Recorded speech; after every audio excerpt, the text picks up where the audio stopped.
Everybody say hi, Erica. Oh, they didn't hear me.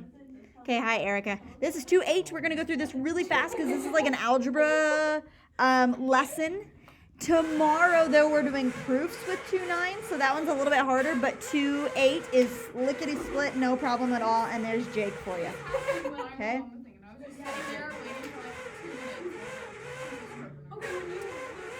It was Friday when me and Angel were dressed up. We were just like what? When me and you were dressed up as Mrs. and Mr. Brown and we were yelling at each other about who's stupider in math. Oh yeah. Okay, lines. Lines are linear functions. What's a linear function look like for the function? For the function. What does the function of a linear function look like? Y equals mx plus Y equals mx plus b. We're going to talk about that later on below. That is slope-intercept form. The parent function for a linear function is just y equals x. So if you like strip away all of the numbers, y equals x is what it boils down to. It looks like a linear function, okay? Y equals x, the parent, is just a like 45-degree angle line like that guy, okay? We know that for sure. Then they're going to talk first about slopes of lines. So slope of line is the rise over the run, or they give this to you, y2 minus y1 over x2 minus x1. Have you heard that before? Yeah. Yes? Okay, so when do you use that thing? When you have the coordinates. When you have two coordinate points, like let's say 3, 4, and -6, I don't know, -3, something like that, whatever. You would do y2 minus y1. We're going to do that later on below. This one's kind of an ugly one, so don't do that one. But anyway, so there's how that works, yeah? Okay, now let's go down here below and talk about different slopes of lines that you could have. So this one is a positive slope. You can see that when you're going uphill. Okay, and let's use the points that they gave to us to figure out what the slope is. So they give you the graph of it, so you don't have to do the y2 minus y1. You certainly can if you want to, but I'm just going to count up and over. How many is he going up and how many is he going over? 5 and 4. Up 5 over 4. So what's the slope? 5 over 4, that's the slope. And you don't ever write that number as a mixed number. You leave it as an improper fraction, right? Okay. L to M, this is going to be a negative slope. Do you guys see why it's negative? Yeah. Going downhill, okay? From L to M. So basically the rise is like a negative rise, okay? He's going down how much? Down 6 over 3, I think? 3. Oh, I did it the other way. Down so like, 6 over 3, which is... up and to the left. Oh, okay. It's 3. It's 3, Jalen. It is 3. Oh, there it is. Okay. It's hard to see on the paper. Down 6 over 3. Yeah, I know, it's kind of hard to see. Your paper is probably even worse than mine is. Okay. Down 6 over 3. So the slope is -2 because we do reduce, but we we leave it as a fraction if it could be changed to a mixed number. Okay, so -2. There is that. Okay. Now this guy, these are horizontal lines, vertical lines. So these get kind of confused. So here you go. N to P. Okay, let's still talk about the rise versus the run. So how much is it rising? None. So it's rising 0. How much is it running from N to P? It doesn't really matter, I guess, but it's running like 7. Yeah. And so what's 0 divided by 7? 0. 0 divided by 7 is 0. So his slope is 0. When it's a horizontal line, it's going to have a slope of 0. Okay, this guy, from R to Q or Q to R, whatever, his rise is how much? 5, and his run is 0. So what's 5 divided by 0? This is undefined, okay? Because Kyle said this morning, friends don't let friends divide by 0. Like that, right here. This guy. Friends don't let friends divide by 0. Now, one thing I will say, okay, I get these confused a lot. Are you ready for this? This is how I remember this. I get these confused a lot. Like, which one is 0, which one is undefined? And, like, you can do the math out and figure out that it's 0 and undefined, but here's how I can remember, like, really quick which one is which, right? Do you guys remember in algebra when we did something called the vertical line test to see whether it's a function or not? So you do vertical lines through your function, and if it only touches once, then it's a function. If it touches more than once, it's not a function, right? So if I do vertical lines to this thing, he's a function, right? His slope is 0, right? But over here, if I do the vertical line test to this guy, vertical line through this one is not going to pass. So he has weird stuff happening, meaning his slope is undefined. That's kind of how I can remember, because this is not even a function. So his slope is undefined because he's not even a function. Over there, he is a function. His slope is 0. That's still a number. You can still have that, right? 0 is Okay. undefined. If 0 is under, it's undefined. Yep. Right. Okay. Happy with that? Good? Okay, moving on. We have Okay. un and under, undefined, okay? This is just the box that talks about positive, negative, zero, undefined, sloped. There's that, okay? And then we have slope-intercept form, which you guys gave me at the top of the paper. It's y equals mx plus b. And do you know why it's called slope-intercept form? Includes the slope. Because m is the slope And B is and b is the y-intercept. So they got really original with this name, calling it slope-intercept form because it's slope and y-intercept. That's legit like how it goes, okay? So we're going to deal with slope-intercept form, and then there's something also called point-slope form. And I'm going to skip over point-slope form because they don't use it a lot in like maps testing or on the ACT. It's always slope-intercept form. So I'm going to skip over point-slope form if you don't mind, because if you're going to remember one of them, I would rather you remember slope-intercept form, okay? All right, so moving on down below, let's do some examples here. It says write an equation in slope-intercept form, which is y equals mx plus b. I'm going to write that down. Y equals mx plus b, that has a slope of 3 and a y-intercept of negative 2. Slope of 3, y-intercept negative 2. So that quite literally goes, like 3 goes in there and negative 2 goes in there, and then we just write it out. So starting with y equals 3x minus 2, right? Okay? And then they want us to graph that thing, okay? Start on negative 2. Start at negative 2. Now, which negative 2? The y. The y, the below, right? Okay, I do have algebra kids that start over here sometimes. So that's kind of discouraging. So start at negative 2, and you go from there Up 3 over 1. up 3 over 1, up 3 over 1, up 3 over 1, or you could go down 3 left 1, etc., right? And you draw your line, and then you are good to go. Yep, happy with that? There's like no lines on this thing. No. There isn't? Oh no. No, you can barely see them. Oh Just gonna no. have to. You can just see the dots where they You see the intersect. dots? Okay, well that's poopy. It's good enough. Okay, so there's that guy. All right, good. This next one is asking for point slope form, but we're going to cross it out. We're just going to do slope intercept form like we do before. So y equals mx plus b. That's what we are trying to get to. And they give you the slope is negative 3/4. So that's my m, right?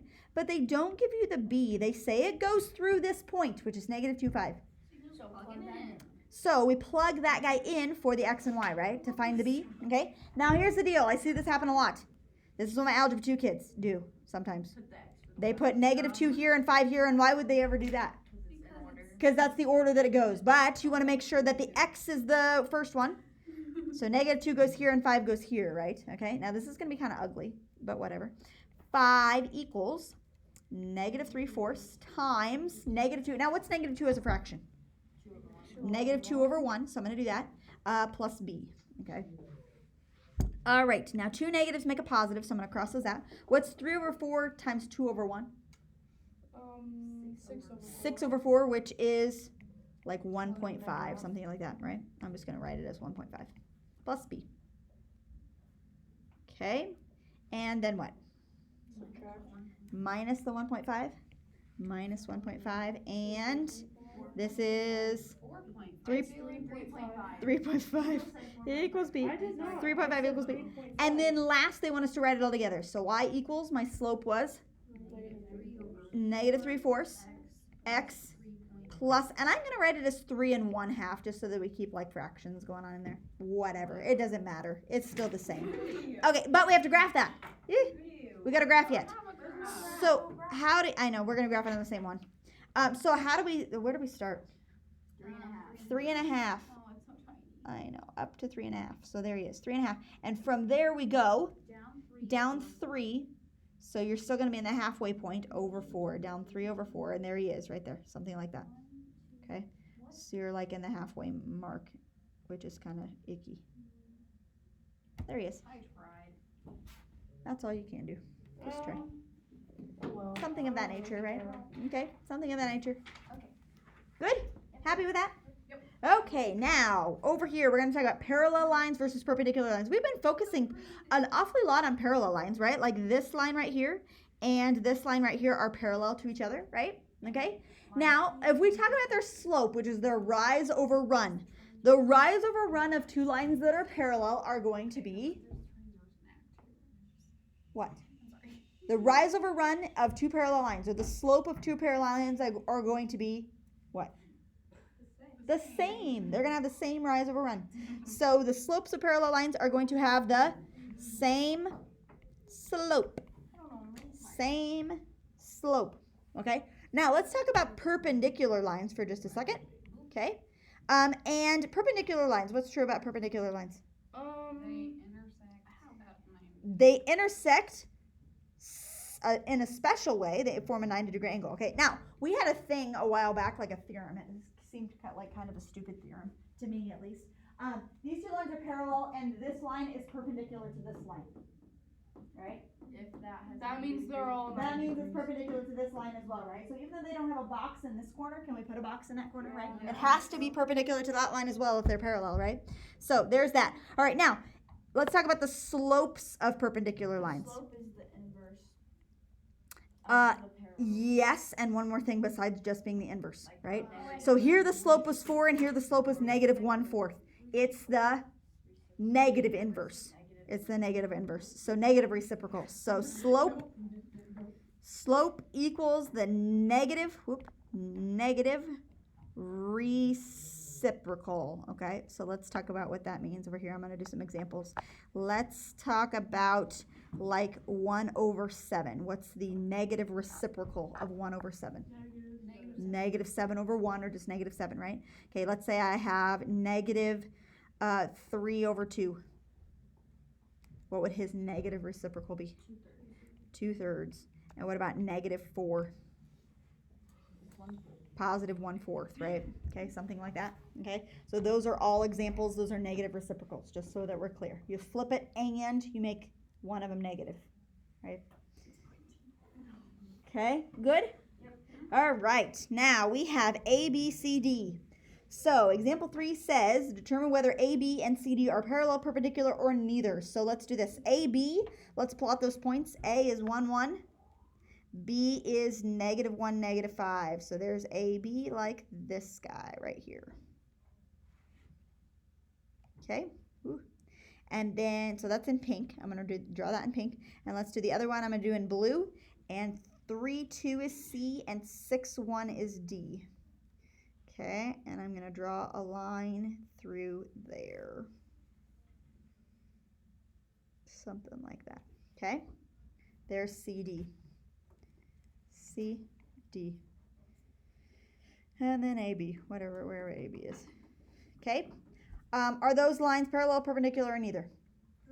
They look like they're perpendicular. They're definitely not parallel, right? They look like they're perpendicular, but we don't, I don't know if they just look perpendicular or if it's actually like my drawing is terrible. Okay, so let's go ahead and find the slopes of those just to check. We're guessing that they're perpendicular. So let's do AB. Oh, I got to do AB in pink. Let's do AB. And how do you do slopes again? What's that formula again? Y2 minus Y1 X2. Over x2 minus x1. Okay, so what is, for AB, what's your second y coordinate?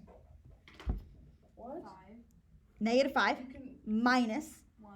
1. Now, could you do like 1 minus 5? 1 plus 5.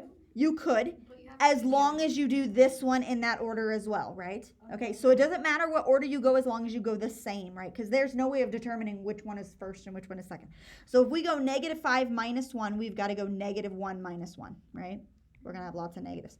And we get negative 6 over negative 2, which is a slope of positive 3, right? Slope of positive 3.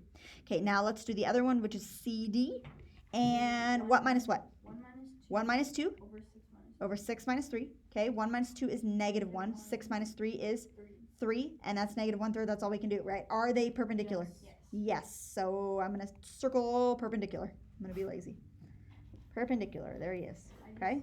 So my drawing kind of makes them look perpendicular, but we have proven that, yes, in fact, they are perpendicular. There he is. Okay.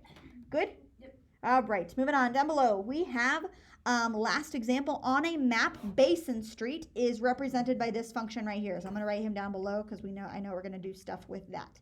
And let's graph him first as well. So negative 3x plus 2. We start at 2 and we go minus 3 over 1, minus 3 over 1, minus 3 over 1, and that's what he looks like, something of that nature.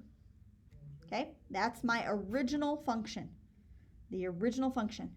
Okay, all right, I want a line that is perpendicular to this line, right?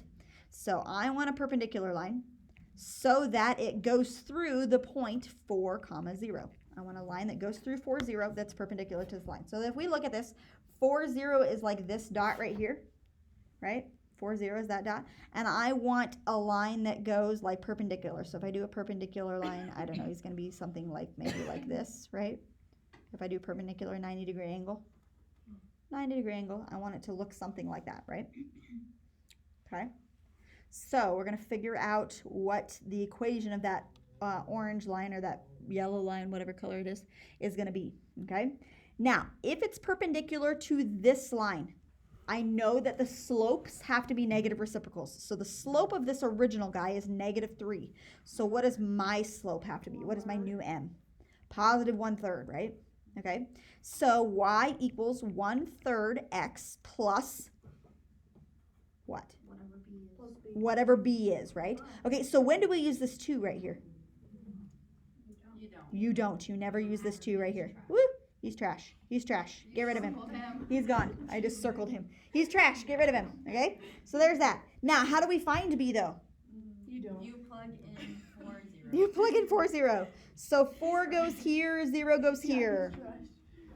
Okay, so 0 equals, and we have 1/3 times 4 over 1. What's 1/3 times 4 over 1? 4 over 3, right? Plus b. Yep. We're going to subtract the 4/3 over, and b is -4/3, okay? Which is 1 and 1/3, whatever, right? Okay, so y equals 1/3 x plus or minus 1/4. 4/3, right? Okay, so we're saying that the equation of this line right here, we're saying is a slope of 1/3, which kind of looks like it, up 1 over 3, right? Up 1 over 3, something like that, right? Up 1 over 3, and they're saying that it intersects at -4/3, so 1 and 1/3, right? We are pretty close with our drawing, right?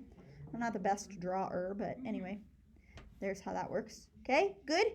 Now, what if they would have said parallel instead of perpendicular?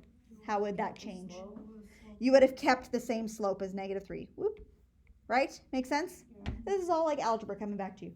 Now, I will say that they do quite a few of these examples on the ACT. So the fact that you know how to do this will save you lots on the ACT on these questions. You'll get at least yeah, right. You'll get at least 3 or 4 of them right out of this. Okay? Guess and test, they don't Guess count and you test. wrong, so. Right. That's What? the only one I remember. That's the only one I Me did too. put on, but he never put in anything else but guess. He always put guess and test. He didn't remember any of the other ones. What are you talking about? Because we had to do test taking strategies. We had to put them on our test. Yeah, and you had to do like I remember 5. 5 of them, and there were like What was the other six. thing we had to put on our test? There's There's that, that. and then there's one more. The 4-step one, like the what was it? No, the only one I remember was guess and test because No. Isaac got in trouble Yeah. all the time. I don't know. You gotta know everything. All right. One other put down. It was That's all I have. Oh, on the bonus points. I don't have the homework assignment up here. Okay, so let me share this with Erica. So on skills practice, I'm going to do SP and then practice. So there's 2 sides. I don't have them up here. But skills practice, just do the evens, Yes. and practice do the odds. Okay, skills practice is evens, practice is odds. All they were- Yeah, there you go. Guess and Okay? test. Everybody say bye, Erica. Bye, Rita.